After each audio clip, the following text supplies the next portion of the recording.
everybody, Brooke Sanders here with Johnstown's Finest. And today I am delighted to be here at Made in Johnstown, Joseph Hensel, Ironwood Artifacts LLC.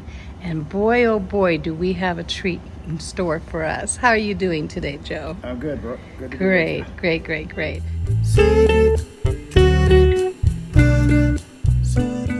And I said, I just have to know what is going on in your brain. Well, I worked for Westinghouse, and I caught on the steel mills and coal mines around Johnstown. And as I would have new things installed in the mills and the mines, I would take things home that were obsolete, being retired.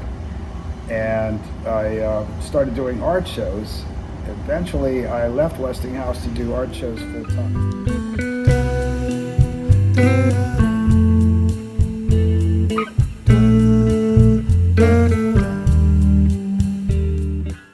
So most people call these blueprints. The layperson calls this blueprints, but these were the originals. So with one of these originals, you could make hundreds of blueprints. They would coat some paper with some sort of a chemical. They would overlay it with the original, and whatever UV came through was stopped by the ink. So everything would turn colors blue except for where the ink was inhibiting the UV. Interesting. Mm-hmm. Isn't that something, folks? In the 50s, they switched from this fine Irish or Scottish linen to a plastic, a polyurethane. I see. And they mostly used pencil on that. Again, it was hand done. It's the artistry that that the engineers and the draftsmen had. Isn't that the neatest looking lamp ever, folks? Oh my word. And these are for sale. Oh, They are. golly, they are so Johnstown, that's for sure. Well, and actually, they're not only Johnstown, but since they shipped these to U.S. Steel in Gary, Indiana, Burns yes. Harbor, Sparrows Point. Yes. You'll notice that these are marked for any of those. And you mills. do provide shipping, obviously. I do. Yes, that's really One good of to these know. Fantastic pieces of art in their house. And you don't live close to Johnstown, because I know many of my viewers are from out of town. You can have one original of your very own, and it'll be shipped to your house. Fantastic. This is a wood pattern that Bethlehem Steel used to cast this in metal. So they would carve it, and they would carve it in the building that's still standing, the carpenter shop that's now being used by the Metal Arts Group. And I took it, I added some glasses, a mouth, and a little verbiage, and so it's my interpretation of a steel worker. Everybody had to wear their safety glasses. In the mill, they would say, don't open your mouth until your brain is engaged. And so I used this to kind of simulate Oh my that. goodness, I just love it. It's just fantastic. What an imagination. Thank you. And you'll notice that this has a serial number on it. And I'll show you something about that here in a minute. This is another Bethlehem Steel piece. You'll notice that it's not painted, it's natural wood. There is some paint where there was going to be a void in the casting. So this would be a bushing. There'd be two of these wrapped around an axle, and the axle would spin in that bushing. So this piece has a serial number also. And if it didn't have this verbiage stamped into it, which is original, I try not to change the pieces very much. I like to use them as they are and complement them. But John Schnabel up in engineering was good enough to give me the books that allow you to go in and tell the date of these pieces. So for instance, this, I didn't bring the exact book that corresponds to this plate, but this is an example that you crack the book, you go to the page that a number is entered on, and you'll see, like in this case, this piece was made October 21st, 42, and we were still fighting the war. Yes, we were. That's right. My mom was born in 39, and all her uncles went to war right after she was born, right about that time. I do art shows from New York to DC out to the Midwest. Juried art shows that you have to jury into. That makes for a better show. A designer saw me at a show, and she commissioned me to do 3 pieces for the Hotel Indigo in Pittsburgh. Because they were going to use a steel mill theme. So I said, would you come down? They're destroying the plant.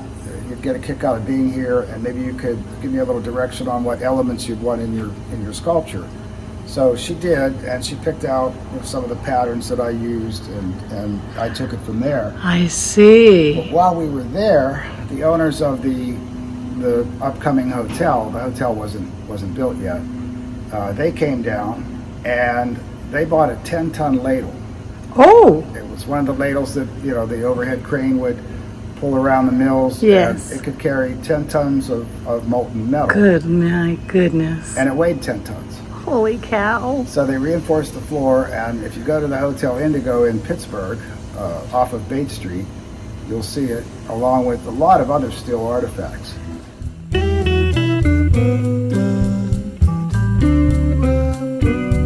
A blow-up of a telegram that came to Bethlehem Steel commending them on the work they were doing towards the war effort. And this hung down at the Franklin plant. If you folks are interested, pause and read. Fascinating. So this is the original drawing of the inclined plane. And it was drawn on cloth. This is cloth, it's not paper. It's a fine linen that's been heavily starched, and the engineer or the draftsman drew this with ink. Isn't that something? What's odd is this came from the fire vault that they stored the drawings in for U.S. Steel down in Moxon. And I retrieved this from there. You'll notice that there's a compartment here for people. It's not there anymore. I see. You know why? Why? This was built for 2-horse and carriage, Oh. and the horses were peeing. Oh no! Yes, that makes sense now. So among the drawings were hundreds and hundreds of cloth drawings.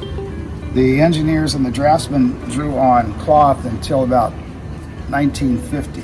So from the late 1800s forward, they drew on fine linen that had a starch on it, and they used ink to draw. So these guys were artists, and there was very little margin for error. Yes, if you're doing it in ink, that's for sure. Oh my goodness, and all these things wouldn't be here any longer if it wasn't for Joe. In Johnstown, Johnstown's U.S. Steel plant was the job shop for the U.S. Steel factories around the country. So, like Pittsburgh would call and say, hey, we need 50 of these coal cars for a coal mine in Pittsburgh. And they would design them and build them right here in Johnstown. What a treasure. And just to show you that this is cloth, this is the cloth that is used on these drawings. Oh, isn't that something, folks? Once you wash the starch out of it, it's just like the handkerchiefs that the guys used to use back in the day. Oh, I'll be darned. Isn't They would that take them home, something? and the wives would make blouses and. Oh, really? Right. I just love that story. Oh, how interesting is that, folks? So, Joseph, you're going to be here for how long? Until they throw me out.